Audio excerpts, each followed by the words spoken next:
Today on the newscast, the UN General Assembly passes an anti-Israel resolution that calls the founding of the Jewish state a catastrophe.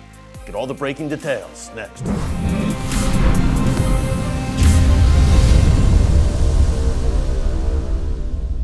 Hey folks, Erick Stakelbeck here. Welcome to the Watchman Newscast and welcome to New York City. I'm back at TBN's NYC studio filming a special today, an upcoming special that you'll see on TBN sometime next week, not sure of the air date yet, called Revolution in Iran. Now, I'm not talking about the 1979 Iranian Revolution, actually quite the opposite. Folks, we're going to go in depth on those ongoing protests that have rocked the Iranian regime over the past nearly 3 months. The people of Iran are rising up. They're in the streets. This is a serious threat to the regime that you're not hearing much about in the mainstream media, but we will go in depth on this upcoming TBN special, Revolution in Iran, as soon as I have the air date. Again, it will be next week. You will hear about it right here on the Watchman Newscast. In the meantime, the UN up to its old tricks again. Now, we told you a few weeks ago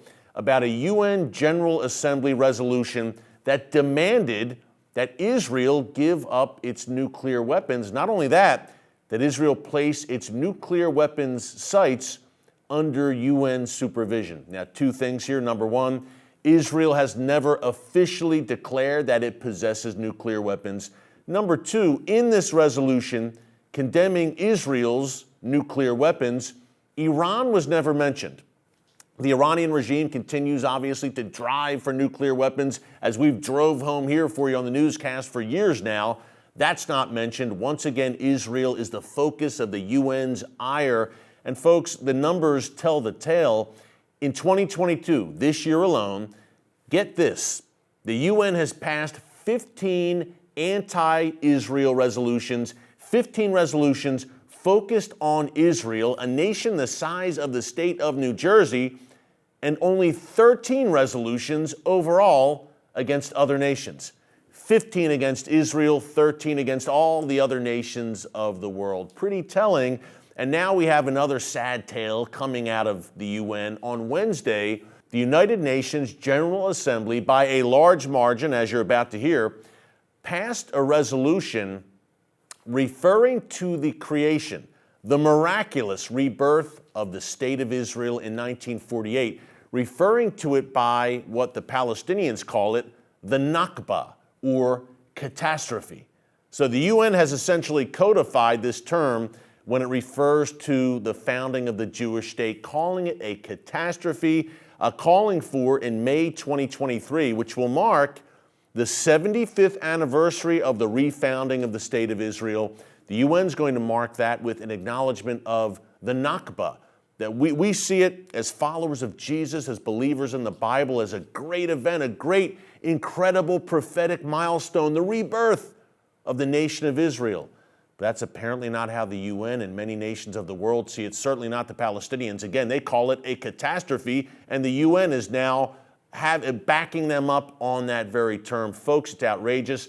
We're going to break it all down for you in a minute. Before I do, hey, a way to stand with Israel in the wave of this onslaught that's coming against it now and will only intensify in the days to come is to support the Israeli economy, in particular Israeli small businesses.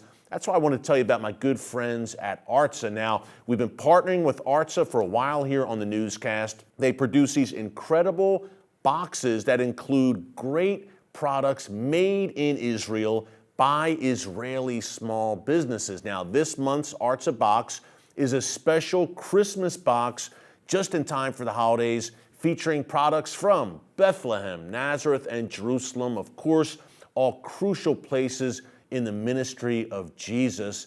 You can get your ARTSA box subscription and fulfill that biblical mandate, by the way, to support Israel through supporting Israeli small businesses, which are putting these incredible boxes together. Just visit artsabox.com. You see the URL there on your screen, and use the discount code WATCHMAN25 to get 25% off your ARTSA box subscription. Hey, it's a great deal. It's the holidays right now, so we hope you take advantage of it. artsabox.com, Watchman 25. Okay, back to some less happy news and less festive news. The UN General Assembly's continued targeting of Israel. Now, folks, I want to break down for you who exactly sponsored this resolution declaring the founding of Israel a catastrophe, who sponsored it, who opposed it, and who abstained, which to me, to abstain, take a stand. To abstain to me is a very cowardly act. Take a stand. Either you stand with Israel or you stand against Israel. We know where God stands on it. With God Almighty, the God of Israel, the God of Abraham, Isaac, and Jacob, there's really no gray areas. He's pretty black and white if you read his word. But here is who co-sponsored this resolution. I've got the list here. And see who jumps out at you when I rattle off these countries. Egypt, Jordan, the United Arab Emirates, Senegal, Tunisia, and Yemen, and the Palestinians, of course, who aren't a country, but they were permitted to co-sponsor this resolution at the United Nations. The resolution passed by a vote of 90 in favor, only 30 against, and 47 abstained. 47 nations couldn't take a stand one way or the other. Pretty sad. But 90 nations, led by, again, Egypt, Jordan, and the United Arabs, co-sponsored this resolution. Now, folks, why is that problematic? Egypt, Jordan, the UAE, what do they all have in common? They have relations with Israel. They have peace treaties with Israel. The UAE is part of that Abraham Accords initiative. It has a growing relationship with Israel, and yet at the UN they continue to sponsor viciously anti-Israel resolutions. Folks, this has to stop. If Israel is to have a serious relationship with these Sunni Arab nations like Egypt, Jordan, and the UAE, if their relationship, if the paper that the peace treaty is written on means anything, then Israel must, in my view, declare to these nations no more at the UN. If you want to abstain, okay, abstain.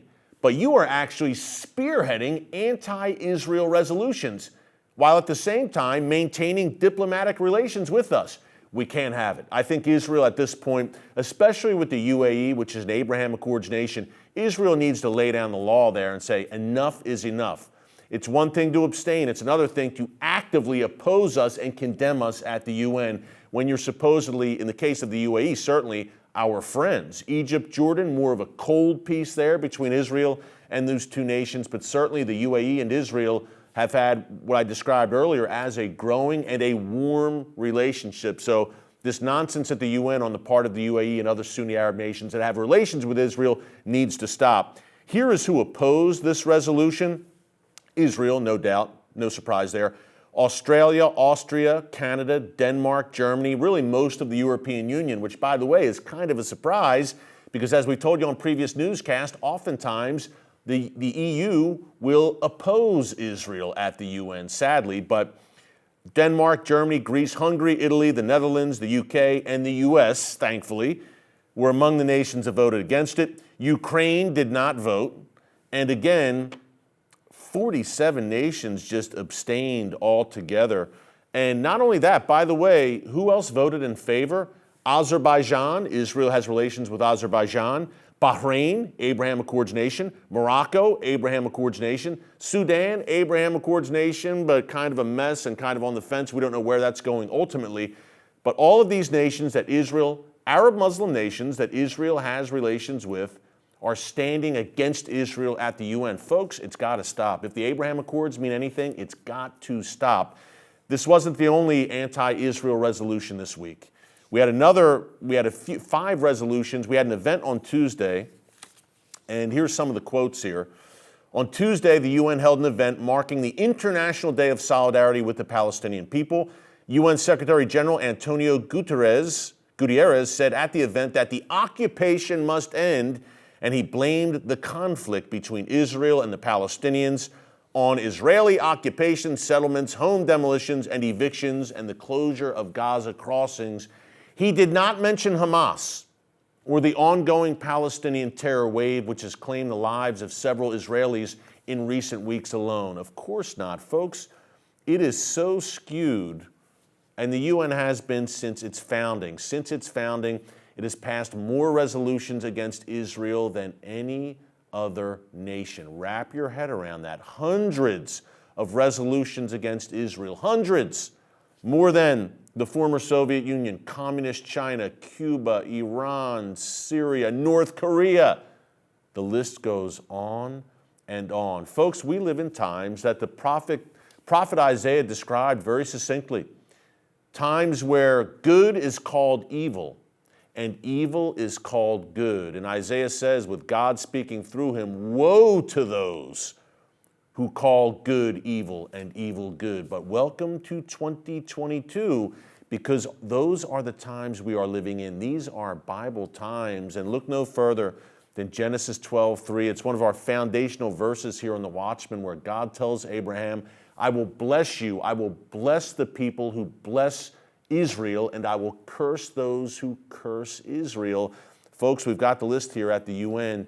You do the math in terms of where they stand on the Genesis 12:3 litmus test. Hey, quick programming note before we go. Next Wednesday, live stream here in the newscast, a special live stream, Wednesday, December 7th. Mark your calendars. My good friend David Rubin is joining us from Israel. He was the mayor of Shiloh. We pronounce it Shiloh here in the West, but Israelis call it Shiloh, in the biblical heartland of Samaria. He's going to bring some great analysis of the situation with the new Israeli government coming in, the terror wave I mentioned a moment ago, hitting Judea and Samaria, the biblical heartland. Also, he's going to tell us about a great organization that he heads up called the Shiloh Israel Children's Fund. It's helping victims of terrorism, especially children affected by Palestinian terror. You won't want to miss this. Next Wednesday, December 7th, between 4 and 5 p.m. Eastern Time. Join us live with my very special guest, David Rubin, coming to us from Israel's biblical heartland. And you can bring your questions for our Q&A session, and David will be glad to take your questions as well.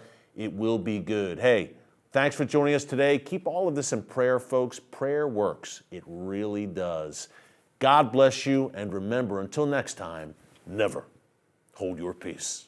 Hey everyone, thanks for checking out the Watchman Newscast. If you enjoyed this episode and want to see more, make sure you go ahead and hit the like button, click subscribe, and tap the bell icon to turn on notifications for new Watchman Newscast episodes every weekday.